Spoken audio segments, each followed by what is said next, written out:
Για να δούμε λοιπόν το δεύτερο πέρασμα του Δημήτρη του Γράβαλου, πολύ κοντά στο πρώτο φυρικό. Κοντά και στο δεύτερο. Κοντά και εδώ.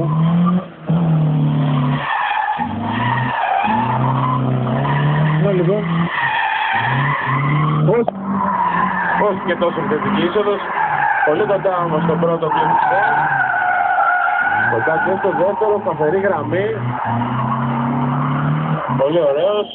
Κοντά και στο τρίτο και ολοκληρώνει το γύρο.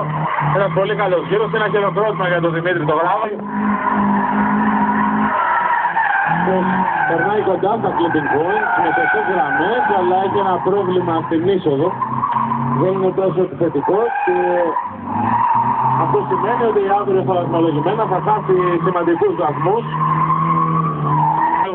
Τελευταίο δοκιμαστικό. Για να δούμε. Το Γράβαλο πραγματοποίησε πολύ ωραία περάσματα. Και τώρα έχω την εντύπωση ότι σειρά έχει ο Γιώργος ο Σαράφης.